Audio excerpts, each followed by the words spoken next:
आज मैं फिर लेकर के आ गया हूं बिहार प्राथमिक शिक्षक कक्षा 1 से लेकर के 5 तक के महत्वपूर्ण टॉपिक्स को, जो कि आपको सामान्य अध्ययन वाला जो पार्ट है उसका महत्वपूर्ण जितना टॉपिक्स है उन सबको मैंने सिलेक्ट किया है। इसे आखिर तक सुनिएगा, साथ ही साथ लाइक, शेयर, कमेंट और सब्सक्राइब करना ना भूलें। मैं हुसैन सर आपका अपने YouTube channel revision for success में आपका अभिनंदन करता हूँ, खैर मकदम करता हूँ।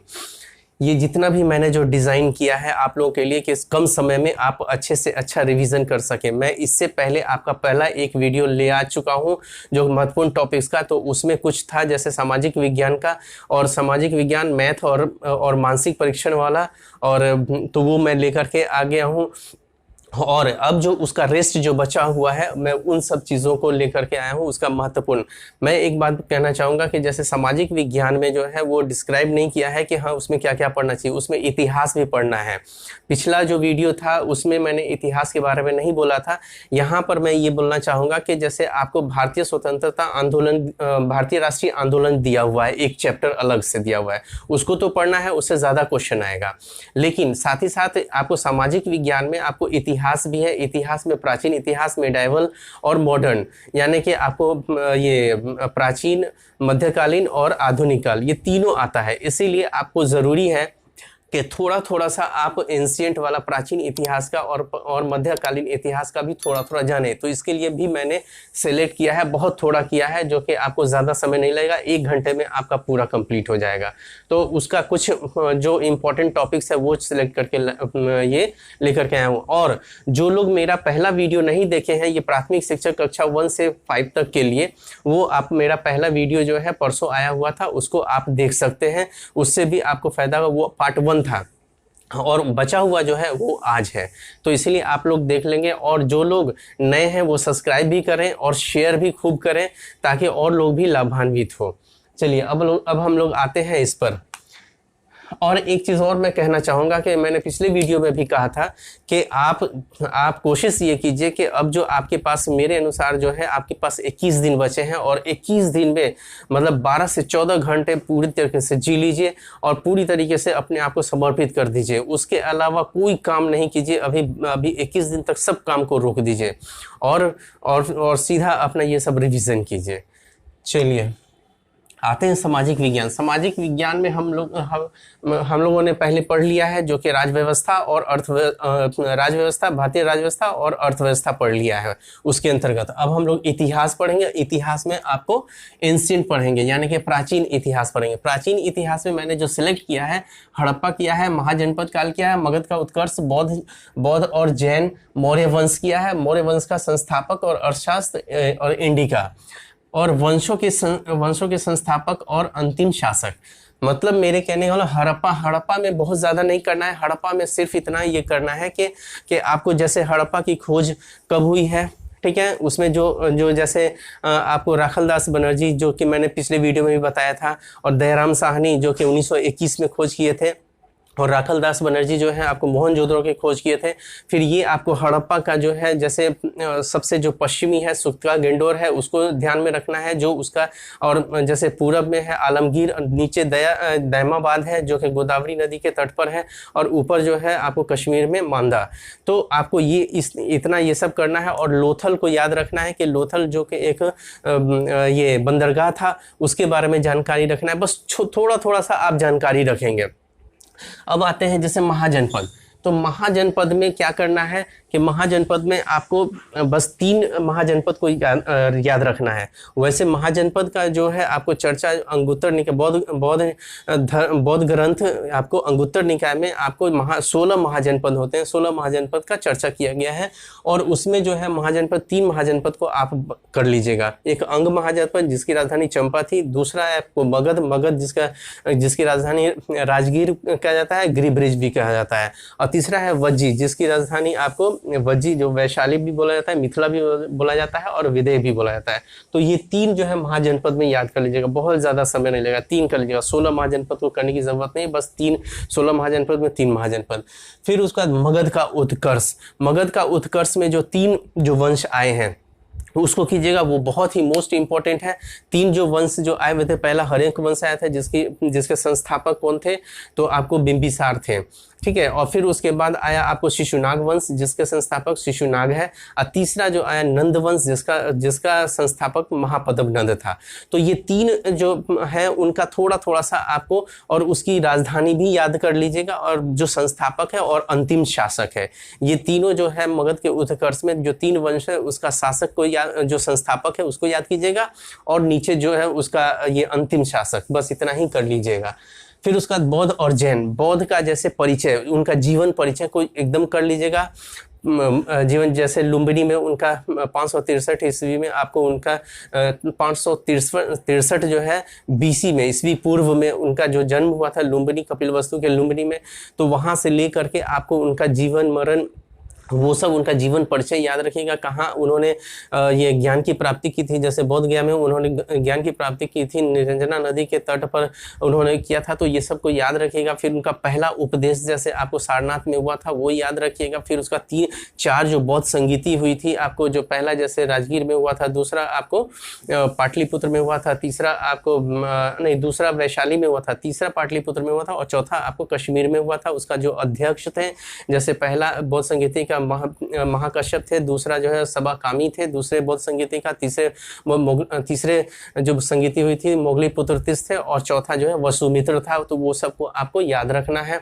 फिर उसके बाद ये इसका कर लीजिएगा बौद्ध धर्म का। जैन धर्म का भी उनका जीवनी याद रखिएगा। पहला के जैन धर्म का संस्थापक कौन थे, तो आपको ऋषभ देव थे, उनको याद रखिएगा। फिर 23वें तीर्थंकर जो थे आपको पार्श्वनाथ, उनको भी याद रखिएगा, वो भी पूछा जाता है क्वेश्चन।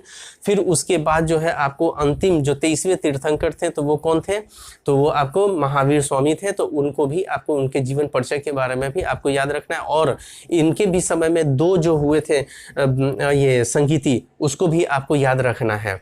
तो 2 संगीति वहाँ पे भी हुआ है पाटलिपुत्रा, और एक हुआ है आपको ये में, एक पाटलिपुत्रा और एक गुजरात में हुआ था।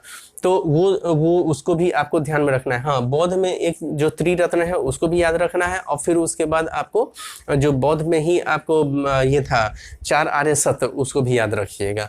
जो हम बोल दे रहे हैं उसको ध्यान से सुन लीजिएगा, और उसको भी उसके जैसे लूसेंट के किताब से आप कर लीजिएगा, या जो क्राउन पढ़े हुए हैं क्राउन से कर लीजिएगा, किसी भी लूसेंट या क्राउन से। अब आ जाते हैं मौर्य वंश। वो मौर्य वंश में बहुत ज़्यादा पढ़ना नहीं है, बस सीधा से मौर्य वंश का संस्थापक चंद्रगुप्त मौर्य, उसको याद रखिएगा, चंद्रगुप्त मौर्य का याद रखिएगा, और उसके संस्थापक था। और ज़्यादा युद्ध वगैरह को याद रखने की ज़रूरत नहीं है। और उसी में ही अशोक को थोड़ा सा याद रखिएगा, अशोक के बारे में भी थोड़ा बहुत याद रखिएगा। और जैसे इसी में ही मौर्य वंश में ही आपको जैसे अर्थशास्त्र, कौटिल्य का अर्थशास्त्र को भी याद रखिएगा, उसमें कितने अधिकरण हैं और वो कितने पार्ट में है, तो उसको अर्थशास्त्र को याद रखिएगा। और मेगास्थनीज का इंडिका जो मैंने बोला है उसको याद रखिएगा। फिर उसके बाद जो है वंशों के संस्थापक और अंतिम शासक, जो प्राचीन एंशिएंट में, वो लूसेंट में जो है चार्ट बना हुआ है, क्रॉनिकल बुक भी है उसमें भी चार्ट बना हुआ है, जो संस्थापक हैं और जो भी वंश है उसके संस्थापक को याद रखिएगा, वहां से क्वेश्चन बनते हैं। फिर उस अंतिम शासक, किसी भी वंश का संस्थापक और अंतिम शासक को याद रखिएगा। तो आपका ये एंशिएंट में बस ये मैंने 6 पॉइंट जो दिया है इसको अच्छे से कर लीजिएगा। फिर उसके बाद मेडाइवल में आते हैं। मेडाइवल में आते हैं। मेडाइवल में क्या है, वंश और राजधानी। पहले तो इसको मेडाइवल में क्या कीजिएगा, ये भी जो है आपको लूसेंट में है दिया हुआ, वंश के बारे में और उसकी राजधानी के बारे में वो दिया हुआ है। आप उसको वहाँ से उसका संस्थापक याद कर लीजिएगा कि हाँ के कौन कौन सा उसका संस्थापक है, और 1-2 को ये कर लीजिएगा जो मेन इम्पॉर्टेंट है। जैसे आपको जो मध्यकालीन इतिहास का आपको जैसे शुरुआत जैसे सल्तनत काल से होता है। सल्तनत काल में आपको ये जैसे ही 1206 में जो जैसे ही आपको कुतुबुद्दीन ऐबक जो है आपको गुलाम वंश की स्थापना करता है। तो गुलाम वंश का स्थापना कौन किया करता है, तो कुतुबुद्दीन ऐबक। और ऐबक जो गुलाम वंश का ही एक शासक है इल्तुतमिश, और एक है रजिया सुल्तान। तो ये दोनों को आपको याद रखना है। दिल्ली सल्तनत में दूसरा वंश कौन है, तो खिलजी वंश है। खिलजी वंश का जो संस्थापक है जलालुद्दीन फिरोज खिलजी है। और फिर उसके बाद जो आता है आपको तुगलक वंश आता है। तुगलक वंश का संस्थापक कौन हो जाता है, तो गयासुद्दीन तुगलक हो जाता है। सैयद वंश का संस्थापक कौन गया, तो खिज्र खां हो गया। फिर उसके बाद आता है लोधी वंश। लोधी वंश का बहलोल लोधी उसका संस्थापक हो गया। तो बस इतना सा ये कर लीजिएगा, थोड़ा थोड़ा सारा चीज़ का कर लीजिएगा। फिर उसके बाद आ जाते हैं मुगल वंश। मुगल वंश में हमने जो बोला है ये राजधानी हो गया, वंश हो गया, राजधानी हो गया, संस्थापक हो गया। कुछ पुस्तकें भी पढ़ना है आपको, तो आपको ये दिल्ली सल्तनत का कुछ पुस्तकें जो इम्पोर्टेंट होता है वो भी पढ़ना है आपको। और फिर उसके बाद जो है मुगल वंश, मुगल वंश में आपको किनको किनको पढ़ना है, तो आपको अकबर और शेरशाह को पढ़ना है। लेकिन मुगल वंश का संस्थापक को आपको पढ़ना है। मुगल वंश का संस्थापक कौन है, तो आपको बाबर है संस्थापक, और बाबर का जो है 4 युद्ध उसको भी पढ़ना है ज़रूर। 4 युद्ध कौन है, पहला पानीपत का युद्ध जो 1526 में हुआ था, दूसरा हुआ था आपको 1527 में खानवा का युद्ध हुआ था, और तीसरा हुआ था आपको चंदेरी का युद्ध हुआ था जो कि आपको 28 में हुआ था, और 29 में हुआ था आपको घाघरा का युद्ध हुआ था। तो वो चारों युद्ध को आपको याद रखना है, और किनके किनके बीच में हुआ था वो याद रखना है। और बख्तियार खिलजी को भी आपको याद रखना है। बख्तियार खिलजी क्या है कि बख्तियार खिलजी बिहार में आया था और नालंदा को ध्वस्त किया था, इसीलिए इसको भी थोड़ा सा पढ़ लेना है। फिर उसका मुगल में अकबर और शेरशाह पढ़ लेना है। तो अकबर के बारे में जो है आपको उसका जितने भी है कुछ कुछ जो पॉइंट्स हैं जो युद्ध किया है उसमें का बस वही बिहार वाला याद रखिएगा। और इसके समय में थोड़ा सा कुछ जैसे आपको महल वगैरह बनवाया था तो वो उसको याद रखना है। शेरशाह को भी याद रखना है क्योंकि वो बिहार में ही उसका शासन वगैरह हुआ है, तो शेरशाह को भी आपको याद रखना है। चलिए अब आते हैं हम लोग मॉडर्न। ये आपका इंपॉर्टेंट है, इससे ज़्यादा क्वेश्चन आएगा। एंशिएंट मेडाइवल जो है इससे ज़्यादा से ज़्यादा दोनों मिलाकर के 10 क्वेश्चन तक आ जाएंगे। लेकिन उसके बाद जो है जो आपको मॉडर्न वाला है, मॉडर्न से आपको आना ही आना है। आप थोड़ा थोड़ा ज़रूर देख लीजिएगा कि जैसे ही 1498 में पुर्तगाली जो आए तो उन सबको भी थोड़ा देख लीजिएगा। यहाँ पर अब मैंने बताया नहीं है उसको, बस मैं बोल दे रहा हूँ कि उन सबको भी आप थोड़ा थोड़ा देख सकते हैं। लेकिन मैंने जो यहाँ पर बताया है आपको 1857 की क्रांति, 1857 की क्रांति में जैसे आपको बाबू कुंवर सिंह जो ये जगदीशपुर से जो नेतृत्व किया था, तो उसमें जितने भी नेतृत्व करता है 1857 का, तो उन सब को याद रखिएगा। और 1857 की क्रांति को किसने क्या कहा था, जैसे डिज़रायली ने कहा था कि यह एक राष्ट्रीय विद्रोह था, डिज़रायली ने कहा था। वीडी सावरकर ने क्या कहा था, तो ये भारत का प्रथम स्वतंत्रता संग्राम है। तो इस तरीके का भी जो भी है उसको आपको याद रखना है। तो 1857 की क्रांति को हमने बोल दिया कि उसको एकदम करना ही करना है। और अब आते हैं भारतीय राष्ट्रीय आंदोलन। भारतीय राष्ट्रीय आंदोलन को हम लोग 3 भागों में बांट करके देखते हैं। एक 1885 से 1905, फिर 1905 से लेकर के 1919 तक, और 1919 से लेकर के 1947 तक। यानी कि पहला जो चरण है वो उदारवादी चरण है, दूसरा जो चरण है उग्रवादी चरण है, और तीसरा जो चरण है वो आपको गांधीवादी युग के नाम से जाना जाता है। तो ये जो चरण है आपको इसमें, जैसे पहला जो चरण है आपको 1885 में जो इंडियन नेशनल कांग्रेस की स्थापना हुई थी वहाँ उसके बारे में थोड़ा सा इंट्रोडक्शन के हाँ के उसी का ही जो पहला जो अधिवेशन 1885 में हुआ था आपको बॉम्बे में हुआ था, और उसकी अध्यक्षता WC बनर्जी ने किया था, तो उसको आपको याद रखना है। दूसरा वाला भी जो 1886 में हुआ था, जो कि आपको कलकत्ता में हुआ था, दादा भाई नौरोजी उसकी अध्यक्षता किए थे, उसको भी याद रखना है। और तीसरा वाला भी याद रखना है 1887 जिसको मद्रास में हुआ था, और उसमें ये बदरुद्दीन तैयब जी थे। तो ये कुछ याद रखिएगा। और महत्वपूर्ण भी कुछ आपको अधिवेशन है, तो उन सबको भी आपको याद रखना है। जैसे 1906 वाला अधिवेशन जिसका दादा भाई नौरोजी ने उसका अध्यक्षता किया था, फिर 1909 में हुआ था, फिर उसके बाद 1906 हो गया, फिर 1909 में हुआ, 1916 वाला याद रखना है, फिर उसके बाद जो लखनऊ अधिवेशन हुआ था, फिर उसके बाद आपको ये 1929 में जो कि लाहौर अधिवेशन हुआ था। तो ये सब चीज़ों को कुछ जो है वो आपको उसको याद रखना है अधिवेशन। अब आ जाते हैं 1905 में जो आपको बंगाल का विभाजन हुआ था कर्जन के समय में, उन सब चीज़ों को याद रखना है। फिर उसके बाद बहुत सारे हैं जो इसमें 1905 के बाद, जैसे 1905 के बाद ही जो है 1906 में आपको हुआ था मुस्लिम लीग का गठन भी हुआ था, और फिर उसके बाद 1909 में आपको मॉडल मिंटो सुधार हुआ था, फिर 1919 में आपको मोंटेग्यू चेम्सफोर्ड सुधार, फिर उसके बाद ये जलियांवाला कांड हो गया 1919 में ही हुआ है, आपको रोलेट एक्ट भी 1919 में ही आया है, फिर उसके बाद खिलाफत आंदोलन 1920 में आया है, फिर उसके बाद 1920 से 22 तक रहा आपको असहयोग आंदोलन। फिर वो सारे चीज़ें जो हैं आपको उनको करते जाना है। यहाँ पर तो मैं सिर्फ बता रहा हूँ, यहाँ पढ़ा नहीं रहा हूँ। और पढ़ाने का होगा अगर आप लोगों को अगर लगेगा कि नहीं कि हाँ कि इस पर वीडियो बना दिया जाए एंशिएंट पे, मेडाइवल पे और मॉडर्न पे, अगर आप लोग, तो आप डिस्क्रिप्शन बॉक्स में आप उसको कमेंट बॉक्स में आप लोग लिख सकते हैं, उसको लिखिएगा तो हम उसके अकॉर्डिंग ये कर लेंगे। और आप लोगों को कुछ भी क्वेरी भी होगा तो आप हमारे फ़ोन में 8540866215 में आप कॉल करके भी हमसे आप कुछ भी राय ले सकते हैं कि किसको छोड़े किसको पकड़े। वो सब भी इसके अंदर भी हम बता देंगे कि हाँ कि क्या करना है क्या नहीं करना है। यहाँ पर तो मैंने सिर्फ टॉपिक चूज़ किया है, आपको यहाँ पर सिर्फ मैंने टॉपिक चूज़ किया है, ठीक है। अब आ जाते हैं सामान्य विज्ञान। सामान्य विज्ञान जो है ये बहुत इसमें भी बहुत जो है आपको बहुत ही महत्वपूर्ण टॉपिक को ये मैंने किया है, कंपाइल किया है। उसमें से पहला है मात्रक। मात्रक में हमेशा आता है आपको क्वेश्चन। मात्रक यानी कि यूनिट जैसे द्रव्यमान का यूनिट क्या है तो किलोग्राम है। जैसे विद्युत धारा उसका एम्पियर है आपको यूनिट, यानी कि ये मात्रक जो है। तो वैसे ही मात्रक जो है आपको रट जाइएगा। बीपीएससी कई बार 2-3 क्वेश्चन पूछ दी है एक ही एग्जाम में, तो आपको इस तरीके से मात्रक को रखना है। गति, अदिश राशि और सदिश राशि ये हर एग्जाम में पूछे जाते हैं। और गति में ही आपको न्यूटन्स के तीनों लॉ है, वो तीनों लॉ को भी इसमें आपको इसको रट जाना है। ये मोस्ट इंपॉर्टेंट है, उससे भी क्वेश्चंस पूछे जाते हैं।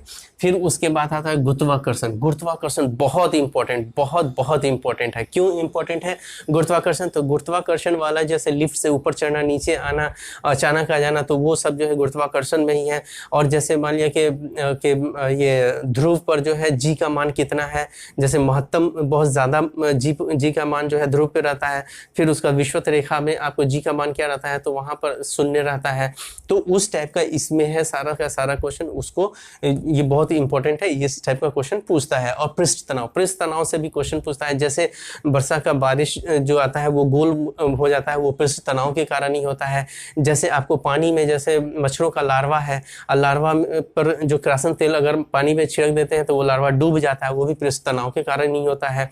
तो इस टाइप का क्वेश्चन जो है पृष्ठ तनाव में आता है, वो बहुत ही इंपॉर्टेंट है, इसको भी चुन के पढ़ लीजिएगा। अब तरंग में जो है अनुदैर्ध्य तरंग और अनुप्रस्थ तरंग, उससे भी क्वेश्चंस पूछे जाते हैं, उसको भी ध्यान में रखिएगा। ध्वनि तरंग मोस्ट इंपॉर्टेंट है। क्यों इंपॉर्टेंट है?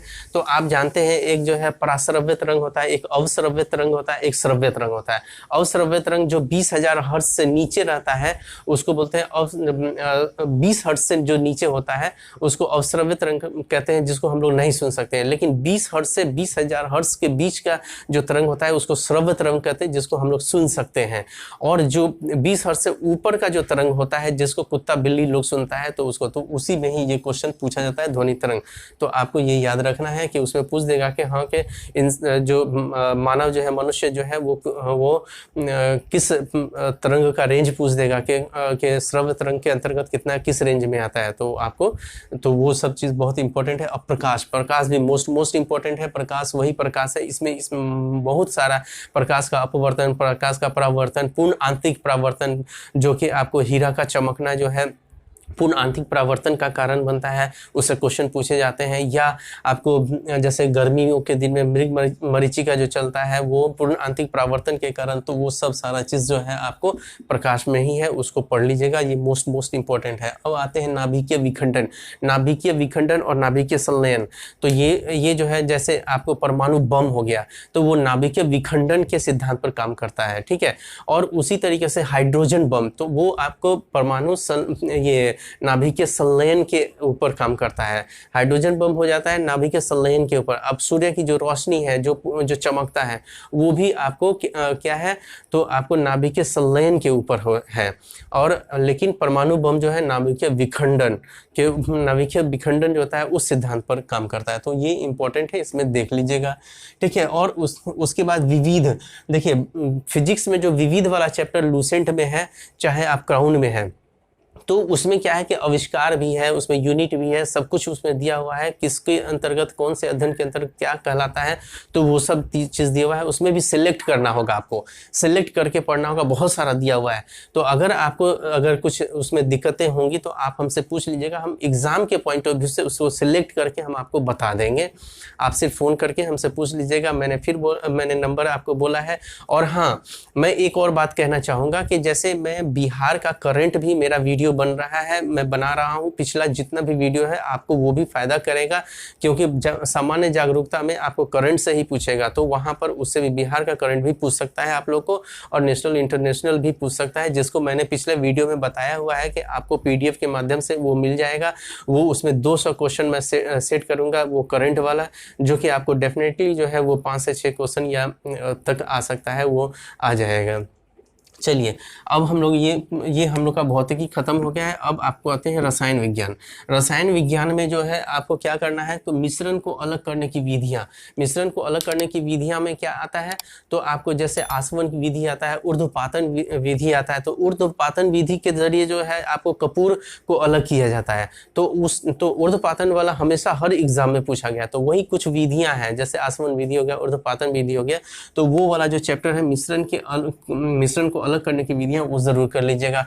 परमाणु संरचना, ये एक चैप्टर है, उस चैप्टर में, वो बड़ा सा चैप्टर है, उस चैप्टर में समस्थानिक वाला जो चैप्टर है उसको चुन लीजिएगा। समस्थानिक वाला चैप्टर, परमाणु संरचना के अंतर्गत आपको मिलेगा समस्थानिक वाला चैप्टर। समस्थानिक वाला चैप्टर में क्या है कि वो मोस्ट इंपॉर्टेंट है, इसलिए इंपॉर्टेंट है कि उसी समस्थानिक में जैसे आपको हो गया कि सोडियम 24, तो सोडियम 24 क्या है, तो आपको रक्त दाब को के बारे में पता लगाने के लिए, जैसे मान लिया कि इसी में ही है आपको ये कोबाल्ट 60 है, तो उस टाइप का उसमें दिया हुआ है, जो कि इम्पोर्टेंट है और BPSC ने पूछा भी हुआ है और पूछता भी है, तो वो आपको यहाँ से मिल जाएगा। वो एक ये लूसेंट में जो है एक बॉक्स में वो चार्ट बना हुआ है, ठीक है। जैसे रक्त कैंसर का जैसे होता है, तो रक्त कैंसर के लिए आपको वो कोबाल्ट 60 है, तो उस तरीके से आप उसमें है, इसका क्वेश्चन पूछा जाता है। अब जैसे अम्ल भस्म और लवण, अम्ल भस्म लवण भी जो है मोस्ट इंपॉर्टेंट है। जैसे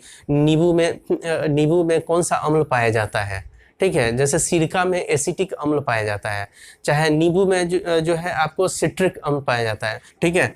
अब आ जाते हैं धातु और अधातु। धातु और अधातु भी मोस्ट इंपॉर्टेंट है। धातु और अधातु में भी बहुत सारे जो चैप्टर्स हैं। धातु में क्या कीजिएगा कि धातु में कुछ सिलेक्ट करना है, वो बहुत सारा दिया हुआ है, उसमें भी कुछ सिलेक्ट कर करके जो अक्सर जो पूछे जाते हैं वो भी आप हमसे कंसल्ट कर सकते हैं। और धातु और धातु, और इसमें विविध रसायन विज्ञान में जो विविध वाला पार्ट है उससे 1-2 क्वेश्चन आ जाएगा वो लूसेंट के विविध वाला पार्ट में।